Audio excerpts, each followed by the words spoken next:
오늘 성경 말씀은 고린도전서 1장 10절에서 17절 말씀입니다. 우리 한 절 한 절 교독하면서 17절까지 함께 봉독하도록 하겠습니다. 10절입니다.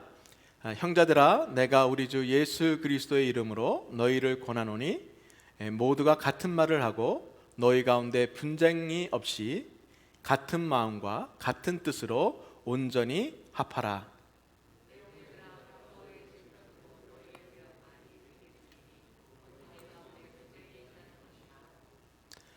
내가 이것을 말하거니와 너희가 각각 이르되 나는 바울에게, 나는 아볼로에게, 나는 게바에게, 나는 그리스도에게 속한 자라 한다는 것이니,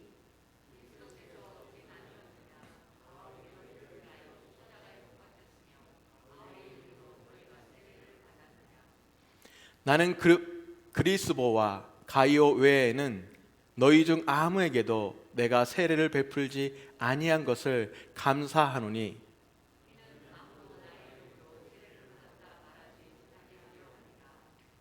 내가 또한 스데바나 집 사람에게 세례를 베풀었고 그 외에는 다른 누구에게 세례를 베풀었는지 알지 못하노라.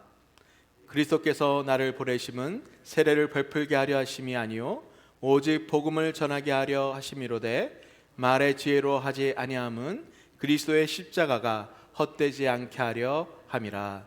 아멘. 형제자매님들은 이렇게 휴식이 필요할 때 어떤 활동을 하십니까? 그러니까 우리가 살다 보면 지치고 힘들 때 또 이렇게 다른 여가 활동을 하잖아요. 저는 넷플릭스에서 뭐 영화를 보거나 드라마나 또 다큐멘터리를 봅니다. 최근에 제가 제목에 이끌려서 본 다큐멘터리가 하나가 있습니다. 제목이 승리한 패배자들이라는 시리즈입니다. 그 시리즈에 제일 먼저 소개되는 사람이 바로 복싱 선수 마이클 벤트라는 사람입니다. 아마 미국에서 오랫동안 사신 분들은 아마 이 선수를 알 겁니다. 저는 복싱에 대해서 잘 모르기 때문에 그래서 한번 이 마이클 벤트에 대해서 한번 이렇게 조사를 해보았습니다. 마이클 벤트는요, 아마추어 때 전 미국에서 가장 유명한 사람이었어요.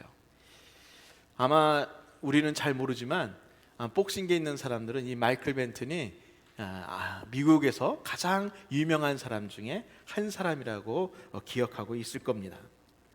그 사람은 프로로 전향해서 1993년 세계 헤비급 챔피언이었던 타미 모리슨을 이겼습니다. 그래서 세계 챔피언이 된 거예요. 근데 그것도 1회에서 TKO 부상을 당해서 이겼습니다. 1회에 이긴 거예요. 그러니 그 당시에 얼마나 많은 사람이 마이클 벤튼을 환호했고 좋아했는지 모릅니다. 그런데 다음에 1994년도에 헤비급 세계 챔피언 첫 번째 방어전에서 영국 선수 하비 하이드에게 졌습니다. 이 경기에서 마이클 벤튼은 얼마나 큰 충격을 받았는지 뇌 손상을 입었고 경기가 끝나자마자 바로 병원에 갔습니다. 90일 동안 코마 상태에 있었습니다. 의식이 없는 상태로 한 3일 이상을 지낸 거죠. 마이클 벤튼이 깨어나서 처음 들었던 의사의 이야기는 이겁니다. 복싱을 더 하면 큰일 납니다. 자동차 사고로 충격을 받아도 큰일 납니다.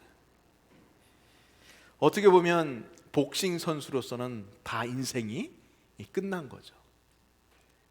그 마이클 벤튼의 나이가 그때 30살이었습니다. 그러니 얼마나 절망스럽겠어요. 근데 이 다큐멘터리를 보다 보니까 이 마이클 벤튼이 인터뷰를 하는 장면이 나와요. 그 인터뷰를 하면서 어린 시절의 이야기를 하는데, 자기는 어린 시절에 그 복싱을 볼 때마다 너무 두려웠다는 거예요.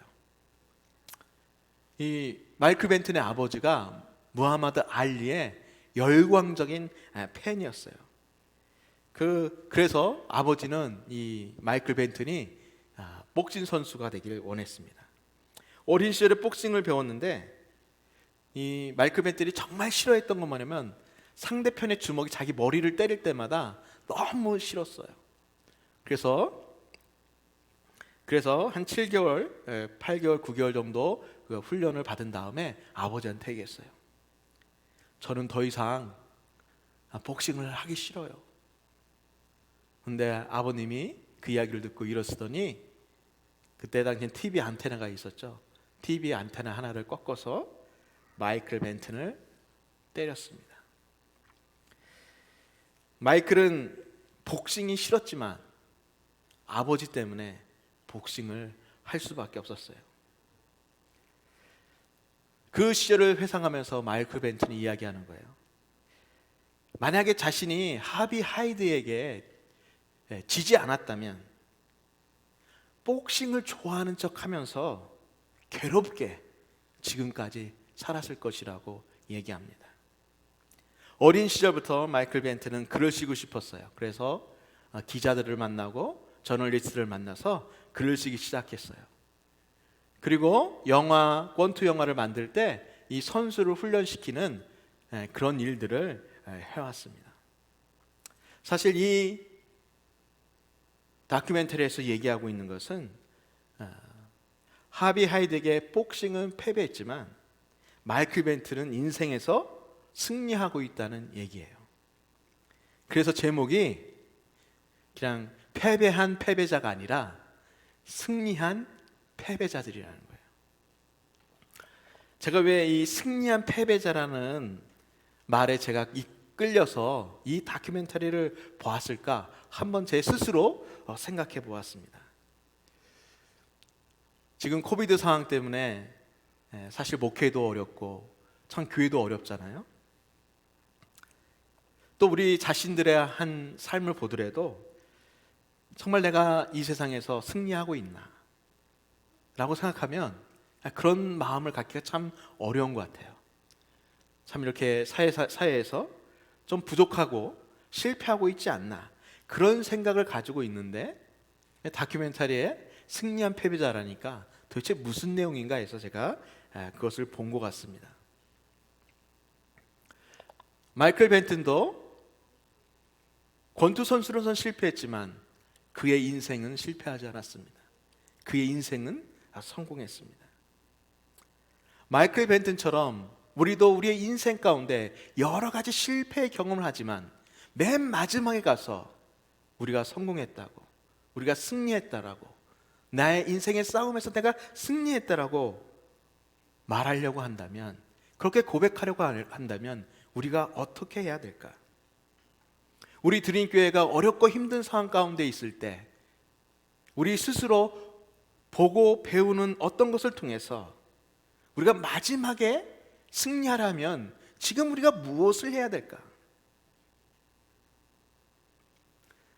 여러분, 가장 좋은 것은 다른 사람의 실패를 보고 배우는 것입니다. 오늘 함께 말씀을 나눌 이 고린도 교회는 실패하고 있는 교회예요. 실패했었던 교회예요. 오늘 이 실패했던 이 고린도 교회의 이야기 속에서, 이 말씀 속에서 하나님께서 분명히 우리들에게 음성을 들려주시고 마지막에 승리하는 길이 어떤 길인지 우리에게 전해 주실 거라고 믿습니다. 이 고린도 교회 문제는요, 지도자들 중심으로 교회 성도들이 나뉘어졌다는 거예요. 우리 12절 말씀 한번 볼까요? 제가 읽어드리겠습니다.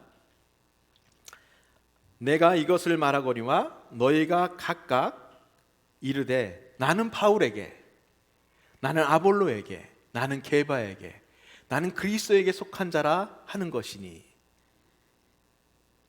지금 함께 읽은 이 17절 말씀은요, 고린도 전서 전체를 이해하는데 가장 중요한 말씀입니다.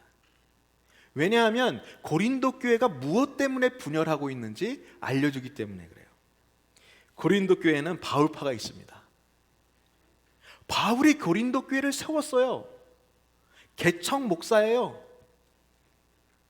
많은 사람들이 그 개척자를 따라서 교회를 세웠기 때문에 바울이 최고라고 생각했어요. 안 그렇겠어요? 그 어렵고 힘든 교회를 세웠는데 많은 사람들이 따르지 않겠어요? 아볼로파가 있어요. 아볼로는 말씀을 잘 가르치는 은사가 있었습니다. 바울의 뒤를 이어서 고린도 교회의 담임 목사가 되었어요. 설교를 잘한다고 지금 현재 있는 우리 담임 목사님이 최고라고 따르는 사람들이 없었겠어요? 그런 사람들이 분명히 있죠. 게바파가 있었어요. 게바가 누굽니까? 베드로예요. 예수님의 수제자, 교회의 최초의 교회 예루살렘 교회를 담임 목회했던 베드로. 아니, 이 사람의 가르침이 가장 최고인데 무슨 바울이고 무슨 아볼로야. 예루살렘 교회에 처음으로 교회를 세웠던 게바가, 베드로가 최고야. 고린도 교회는 또 이런 사람들이 있었습니다. 아니, 바울이면 어떻고 게바면 어떻고 아볼로면 어때? 그런 거 다 소용없어. 오직 예수 그리스도가 제일 중요해 하면서 그리스도파가 생겼습니다. 형제자매님, 이 말씀이 이해가 되십니까? 저는 이 말씀이 너무 이해가 잘 돼요. 제가 지금까지 신앙생활하면서 수없이 봤던 모습들이에요. 성경적이지도 않는데 이해가 돼요. 이게 얼마나 슬픈 것인지 모르겠어요. 우리들은요, 습관적이고 관습적인 것들이 마치 진리인 것처럼 돼버린 사회 속에 살고 있어요. 잘못된 것들이요, 이해가 되면 교회는 분열하기 시작합니다. 고린도 교회처럼 분열하기 시작해요. 사실 이런 모습이 고린도 교회 문제가 아니에요. 현대 교회도, 아니 우리 교회도 분명히 일어날 수 있는 문제예요. 교회에서 분쟁을 일으키거나 문제를 일으키는 사람들은 초신자들이 아닙니다. 정말 안타까운 모습인데 다 교회에서 지도자라고 하는 분들, 교회에서 신앙생활 오래 하신 분들, 교회 오래 다니신 분들, 그런 분들이 교회를 분열시키고 교회를 힘들게 하는 거예요. 11절 말씀 함께 제가 읽어드리겠습니다.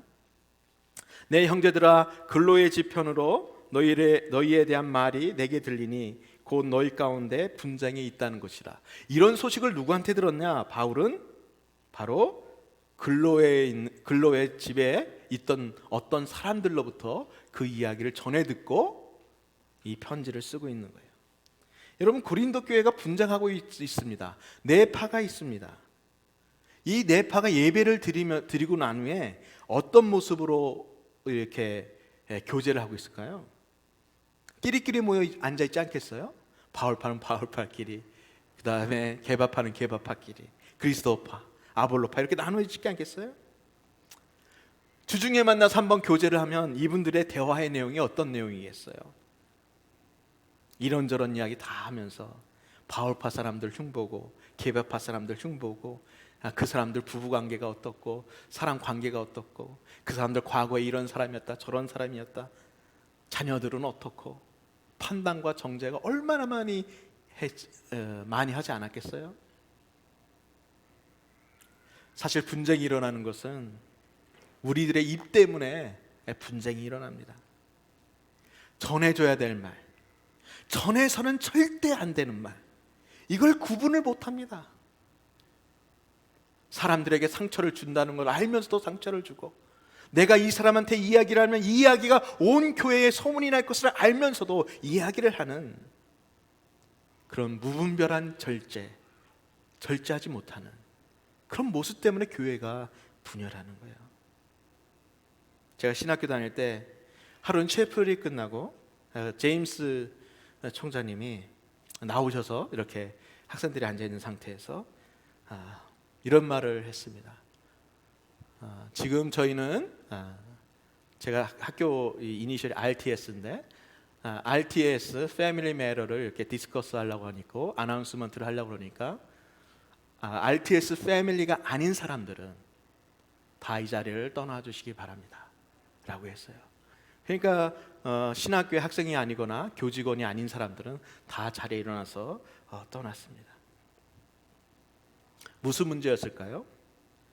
그때 저에게 복음서를 가르쳤던 아카데믹 딘이라는 우리 교무처장님이 계셨는데, 그 교무처장님이 이혼을 당하신 거예요, 사모님에게. 그래서 그 신학교의 큰 이슈였죠. 그리고 그 스캇이라는 아들이 있었는데 그 학생이 아들이었어요. 그러니 얼마나 참 어려운 상황이었습니까? 근데 저 총장님이 그 RTS 이렇게 그 신학교에서 얘기할 때 그 RTS 패밀리 매러라고 이렇게 말하는 것에 저는 아직도 기억이 나고 정말 감동을 많이 받았어요. 왜냐하면 정말 교직원이고 학생이잖아요. 그런데 패밀리라고 생각하는 거예요. 그래서 케어하는 거예요. 함부로 말하지 않는 거예요. 함부로 판단하지 않는 거예요. 모든 가정에는 남에게 말 못할 비밀들이 있습니다. 가족들은 다 알고 있지만 그 비밀을 입 밖으로 내지를 못해요. 그리고 내는 사람이 없어요. 왜냐하면 가족의 문제이기 때문에 그래요. 그것을 잘못 다루면, 잘못 얘기하면 상처받고 아파한다는 것을 알기 때문에 그것을 될 수 있으면 아프게 하지 않으려고 말하지 않는 거예요. 사실 교회도 여러 가지 상처가 있을 수 있어요. 또 비밀이 있을 수 있어요. 성도님들의, 형제자매님들의 예수 믿기 전의 모습이나 예수 믿은 다음에 실수했던 그런 좋지 않은 모습들이 우리 가운데 있을 수 있습니다. 그런데 그런 것을 우리가 쉽게 함부로 이야기할 때 교회는 분열하기 시작하는 거예요. 우리 드림교회가 투명해졌다고 저는 믿습니다. 드림교회가 투명함과 동시에 우리 드림교회 형제자매들 한 사람 한 사람을 가족처럼 케어하고 보호하는 것은 또 다른 이야기라고 저는 생각합니다. 드림교회 하나에 모든 조직이 있습니다. 회의도 많이 하고 또 어떤 형제자매님들의 일에 관해서 의견을 나눌 때도 있습니다. 모든 교회에서 되어지는 일들은 다 영적인 케어를 위해서 하는 것입니다. 교회 안에서 이루어지는 일들은 우리는 조용하고 기도하면서 진행해야 됩니다. 그래서 각종 모임에서도, 회의에서도, 또 소그룹으로 모였을 때 우리가 나눴던 것을 비밀에 지켜야 됩니다.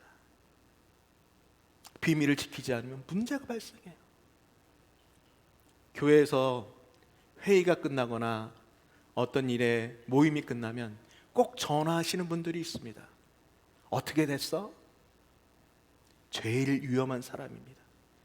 우리 교회에서는 절대 궁금해하지 마십시오. 다 때가 되면 다 알려드립니다. 왜 우리가 말하지 않겠습니까? 기쁘고 행복하고 즐거운 일이라면 왜 우리가 나누지 않겠습니까? 우리가 못 나눈 것은, 만약에 이것을 나눈다면 누구에게는 상처가 받을 수도 있기 때문에 우린 기다리고 그 때를 기다리고 기도하며 있는 건데, 그것을 알아내고 말하고 사람들에게 전화가서 전하고, 이것은 사단이 하는 거예요. 교회를 분열시키는 거예요. 영적으로 성숙하다는 게 무엇일까요? 기도 많이 하는 거 아닙니다. 성경의 지식을 많이 하는 게 아니에요. 우리가 믿음 생활하면서 우리 교회 공동체에서 일어날 많은 일들을, 또 의사결정이 이루어지는 과정 가운데서 있을 때 침묵이 필요할 때는 침묵하고 기도할 때는 기도하는 게 영적인 사람인 거예요. 그래야 어때요? 교회가 하나가 될 수 있기 때문입니다. 그 고린도 교회 분열의 원인은 뭘까요? 바로 영적 엘리트주의 때문에 그래요. 우리 13절 말씀 제가 읽어드릴게요. 그리스도께서 어찌 나뉘었느냐? 바울이 너희를 위하여 십자가에 못 박혔으며 바울의 이름으로 너희가 세례를 받았느냐? 한마디로 말하면 교회는 분열할 수 없습니다. 이것을 얘기하고 있는 거예요. 어떻게 예수님의 몸이 토막토막 내듯이 이렇게 나뉘어질 수 있냐? 절대 불가능한 일이라고 말하는 거예요. 14절 말씀에 나는 그리스도와 가이오 외에는 너희 중 아무에게도 내게 세례를 베풀지 아니한 것을 감사하노니 15절 말씀 이는 아무도 나의 이름으로 세례를 받았다 말하지 못하게 하려 함이다. 16절 말씀 내가 또한 스데바나 집사람에게 세례를 베풀었고 그 외에는 다른 누구에게 세례를 베풀었는지 알지 못하노라. 바울은 많은 사람들에게 세례를 주지 않았다는 거예요. 참 바울이 참 탁월한 사람은요, 자기를 좋다고 따르는 사람들을 꾸짖고 있는 거예요. 우리 인간들과 얼마나 반대해요? 교회 안에서 이런 사람이 있으면 조심해야 돼요. 다른 사람을 꾸짖고 자기를 따르는 사람들을 꾸짖지 않는 사람. 이것은 그리스도의 모습이 아니에요. 자기가 친한 사람들은 더 견고하게 믿음을 세우려고 하고, 다른 사람들은 뭐예요? 은혜를 베풀고 안아주고 포옹해주는 거죠. 고린도 교회에서 가장 큰 논쟁이었던 것은 바로 세례의 문제였던 것 같아요. 세례 문제. 너가 누구한테 세례를 받았느냐? 게바한테 세례를 받았느냐? 바울에게 세례를 받았느냐? 아니면 아볼로에게 세례를 받았느냐? 누구의 세례가 가장 센 세례냐? 속된 말로 하면 어느 세례가 가장 파워풀한 세례냐? 어떻게 생각합니까? 세례도 부목사님이 주면 세례의 능력이 좀 떨어지고 그렇습니까? 담임 목사만 세례를 줘야 됩니까? 세례는 사람이 주는 게 아니라, 잘 들으셔야 돼요. 세례를 줄 때 성부, 성자, 성령의 이름으로 세례를 주는 거예요. 거기 사람이 낄 자리가 없어요. 사람은 아무것도 아니에요. 세상을 이렇게 살다 보니까요, 세상은 어때요? 항상 등수를 먹여요. 이렇게 졸업생이 가장 좋은 10개 기업 1, 2, 3, 4, 5, 6, 10 이렇게 만들고, 지금 탑 10 컴퍼니 해가지고 좋은 회사, 돈 많이 버는 회사 막 순위를 매겨요. 랭크를 매기잖아요. 우리 어렸을 때부터 그런 게 너무 훈련돼 있잖아요. 우리 초등학교 가면 어때요? 그때부터 1등, 2등, 3등, 4등 이게 나누잖아요. 이 인간이 이게 자동적으로 등수를 매기는 것 같아요. 이것이 말해요? 바로 엘리트주의라고 하는 거죠. 엘리트주의. 1등, 2등 등수 매기는 거. 그래서 가치를 다르게 부여하는 거예요. 가장 좋은 사람은 1등, 그보다 2등이 좀 더 열등하고, 3등은 더 열등하고, 4등은 열등, 이런 걸로 보는 거예요. 우리가 그런 것에 너무 찌들려 있어요. 그러니까 어떻게 돼요? 세상 사람들도 이 엘리트주의를 싫어합니다. 그런데 이 엘리트주의가 교회 안에 들어오면 어떻게 되는 줄 아세요? 누가 가장 영적인 사람인가? 누가 정말 탁월한 리더인가? 정말 누가 설교를 잘하는가?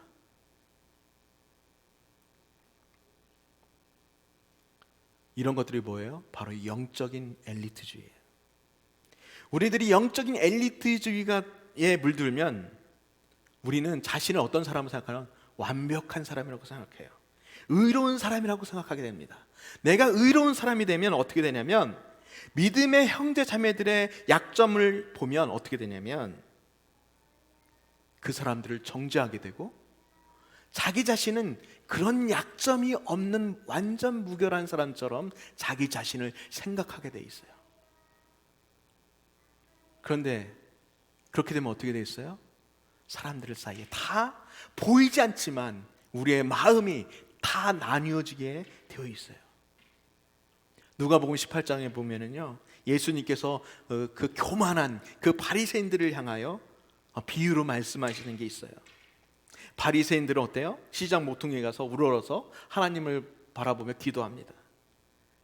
자신이 정말 의로운 사람처럼 뻔뻔하게 고개를 들면서 기도합니다. 그러면 하나님께 기도를 드립니다. 제가 저 세리와 같지 않게 해주신 것을 감사를 드립니다. 그런데 세리는 어때요? 얼굴도 들지 못하고, 하나님, 저는 죄인입니다. 예수님께서 말씀하시는 건 뭐냐면, 이 바리새인이 교만한 사람들은, 이 영적인 엘리트에 있는 사람들은 자신이 얼마나 부족한 사람인지, 다른 형제 자매들과 같이 나도 얼마나 깨지기 쉬운 존재인지 그걸 모르는 거예요. 그러니까 막말해요. 형제 자매들에서 막말해, 막 판단하고 정죄하고. 이런 사람들은 어떤 사람이에요? 위험한 사람들입니다. 교만한 사람들은요, 교회를 분열시켜요. 사랑으로 섬겨야 될 성도들을 정죄하고 혼란 가운데 빠져요. 그럼 이런 문제들을 어떻게 해결할 수 있나요? 우리 1절 말씀, 10절 말씀 함께 보도록 하겠습니다. 고린도 교회 문제 해결은 예수님을 전하는 한 마음이 되어야 합니다. 형제들아, 내가 우리 주 예수 그리스도의 이름으로 너희에게 권하노니 모두가 같은 말을 하고 너희 가운데 분쟁이 없이 같은 마음과 같은 뜻으로 온전히 합하라. 사도 바울이요, 고린도 교회 성도들에게 뭐예요? 같은 말, 같은 마음, 같은 뜻. 근데 이게 다 달라요. 영어 성경 보면 같은 말이라고 한 것은 agree라는 거예요. agree. 동의했다는 얘기예요. 동의했다는 얘기예요. 그렇죠? 교회는 어때요? 교회마다 교리도 다르고 비전도 다르고 성교의 방향도 틀리고, 그런 모든 것을 agree하고 되는 것이 바로 같은 말이에요. 또 같은 마음은 뭐냐면, 이 원어적이면 태도를 말하는 거예요. 태도, 나의 속마음의 태도. 같은 뜻, 이것은 무슨 말이냐면 목표를 말하는 거예요. 목표. 그게 하나가 되어야 된다는 거예요. 우리가 하나가 되려면 어때야 돼요? 우리 드림교회가 하나가 되려면 우리 이 세 가지 똑같이 하는 방법이 뭐가 있을까요? 그래서 우리 교회에서 성경 공부를 하고 있는 거예요. 여러분이 말씀을 잘 들으면 하나가 될 수 있어요. 여러분이 성경 공부에 들어오면 성경 공부를 통해서 우리가 우리 교회의 비전과 우리 교회가 어떤 방향으로 나갈지, 그런 모든 것들을 나눌 수 있어요. 그래서 우리 드림교회 형제자매님들은 이 성경 공부에 들어오셔서 이것을 잘 배우셔야 합니다. 성경 자체의 지식을 배우는 게 아니에요. 그 안에서 신앙생활을 배우고 좋은 배우자가 되는 법을 배우고 좋은 본모가 되는 것을 배우고 성숙한 교회 리더가 되는 것을 배워야 합니다. 그리고 어떤 인생이 정말 좋은 인생인지 배워야 되는 거예요. 우리 드림교회가 이제 11월 달이 돼야 1년이 됩니다. 우리가 이제 1년이 지났는데 코로나 때문에 정말 많은 어려움들이 있잖아요. 우리의 하나가 될 수 있도록 그 성경 공부에 동참해 주시고, 그 성경 공부를 통해서 우리 드림교회가 한 마음이 되었으면 좋겠습니다. 또 드림교회는 소그룹이 잘 이루어지도록 하려고 합니다. 마을 리더들 중심으로 또 잘 해주셔서 감사합니다. 소그룹의 중심은 뭔가요? 바로 예수님을 전하는 거예요. 전도와 영적인 훈련. 제가 섬기던 교회에서 한 번은 이런 일이 있었어요. 막 전도하지 않는 이 소그룹들이 너무 많은 거예요. 그래서 이렇게 데이터를 만들어서 이렇게 오랫동안 계속 이렇게 고여 있는 물들을 좀 이렇게 다시 소그룹을 만들려고 저희들이 작업을 했습니다. 그런데 목원들이 엄청 저한테 전화하는 거예요. 목자님도 전화하고 계속 전화해서 저한테 얘기하는 거예요. 우리들은 헤어질 수 없습니다. 우리가 얼마나 서로 사랑하는데, 우리가 얼마나 좋은데 우리가 어떻게 헤어집니까? 막 그러면서 굉장히 힘들게 했던 분들이 많이 있습니다. 얼마나 고집을 피우시던지 제가 너무 힘들었습니다. 이렇게 고집을 피우면 어떨까요? 그때 그 당시는 굉장히 좋아지는 것 같아요. 그런데 참으로 신비롭죠. 시간이 지나면요, 깨져요. 거기가 깨져요. 하나님의 교회 사역은 성경 원리에 따라서 가야지 사람의 뜻과 고집대로 해서는요 오래 못 갑니다. 끝까지 승리를 못해요. 중간에 어려움 당하게 돼 있어요. 17절 말씀 제가 읽어드리겠습니다. 그리스도께서 나를 보내심은 세례를 베풀게 하려 하심이 아니요 오직 복음을 전하게 하려 하심이로되 말의 지혜로 하지 아니함은 그리스도의 십자가 헛되지 않게 하려 함이라. 11절에 하나가 되라고 했죠. 그리고 마지막 17절에 뭐라고 그랬어요? 그게 뭐예요? 복음 전하는 거예요. 복음. 지금 니네들이 이야기하고 있는 니네들이 중요하다는 그 세례가 중요한 게 아니야. 지금 바울이 그것을 얘기하고 있는 거예요. 그거보다 더 중요한 것은 복음이라는 거예요. 우리는 설교를 잘하는 목사 설교를 듣는 것을 좋아하고 또 막 은혜 받는 걸 좋아합니다. 그러나 우리가 설교의 은혜라를 받으라고 우리를 부르신 게 아니에요. 우리는 매일 기도하고 성령 충만하기를 원해요. 그러나 하나님께서 우리를 성령 충만하도록 부르신 게 아닙니다. 우리는 서로 사랑하고 교제하고 그런 거 너무 좋아하지만 그것을 위해서 우리를 부르시지 않으셨어요. 이 모든 것들은 우리가 예수님을 전하는데, 복음을 전하는데 포커스할 때 그 나머지 것은 따라오는 부차적인 것들이에요. 예수님의 십자가가 헛될 때가 언제일까요? 예수님의 십자가의 능력이 헛되이 될 때가 언제일까요? 교회가 끼리끼리 모여서 분열할 때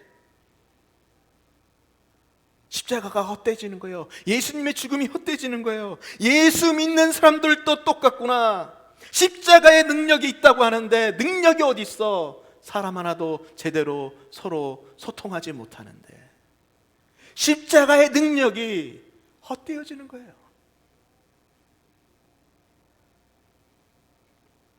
캘리포니아 오레곤 적경지에 가면 세계에서 가장 큰 나무들이 서식하는 지역이 있습니다. 그것을 레드우드라고 하는데, 그래서 레드우드 내셔널 파크가 있어요. 근데 그 숲에 이렇게 저 사진을 보는 것처럼 숲에 굉장히 나무가 크잖아요. 근데 나무가 크면은요, 이 뿌리가 깊잖아요. 그 뿌리가 깊어서 이렇게 커질 수 있다라고 생각하잖아요.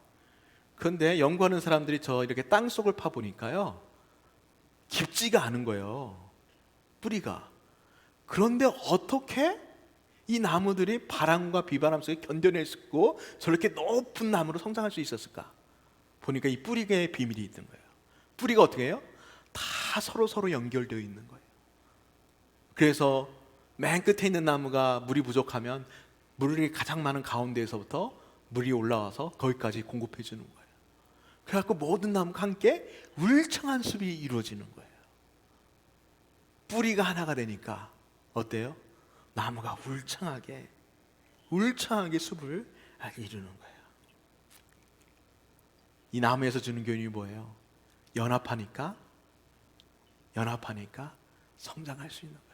연합하니까 아무리 모진 고통과 어려움과 시련이 와도 이길 수 있는 거예요. 우리 형제자매들 하나 되기를 소원합니다. 예수님 안에서 하나 되기를 축원드립니다. 우리가 하나 되기 위해서 무엇을 할까요? 적용점을 얘기하면 우리 형제자매님들을 가족의 식구처럼 케어해 주시기 바랍니다. 말 함부로 하지 마시고, 실수한 모습, 부족한 모습 보더라도 내 아들이 그러려니, 내 딸이 그러려니, 우리 부모님이 그러려니 하고 기다리고 말하지 마시고 인내하시고 기도하여 주시고 도와주시기 바랍니다. 우리 소그룹 안에서 되어지는 이야기들, 우리 교회 안에서 이루어지는 여러 가지 회의 내용들, 비밀을 잘 지켜주세요. 교회 이야기 그냥 함부로, 우리 예수님의 몸의 이야기인데 그냥 함부로 얘기하지 맙시다. 소중하게, 깨지지 않게 여러분이 다뤄주시기를 바랍니다. 다른 형제 자매의 허물을 보실 때 나의 허물을 보시기 바랍니다. 다른 사람의 허물이 보일 때 나의 허물을 보세요. 그게 하나님의 은혜 아니겠습니까? 나도 이런데 저 사람도 저럴 수 있지. 나도 옛날에 저랬는데 지금은 그렇지 않잖아. 예수님이 도와주시면 바뀌겠지. 복음을 전하는 것은 교만함으로 되지 않습니다. 복음을 전할 때 겸손해 주셔야 돼요. 잘 섬겨 주셔야 돼요. 우리 드림교회 형제자매님들, 우리 예수님 안에서 하나가 되어서 우리 드림교회, 하나 되는 교회, 복음을 잘 전하는 교회, 끝까지 가서 끝까지 승리하는 우리 주님의 교회와 우리 형제자매님 되시기를 예수님의 이름으로 축원드립니다. 기도하겠습니다. 사랑과 은혜가 풍성하신 주님, 오늘 고린도 교회를 통해서 하나님, 우리가 많은 것을 배웠습니다. 하나님 아버지, 주님이 시간 십자가의 능력을 우리 가운데 부어주시고, 하나님 아버지, 우리가 찬양을 드릴 때 하나님을 만난 우리들의 모습을, 참된 모습을 바라보게 하여 주시고, 그리고 하나님이 주신 참된 교회를 바라보며 우리가 마지막까지 승리하는 우리 드림교회 형제자매 될 수 있도록 도와주시고 인도하여 주시옵소서. 예수님의 이름으로 기도드렸습니다. 아멘.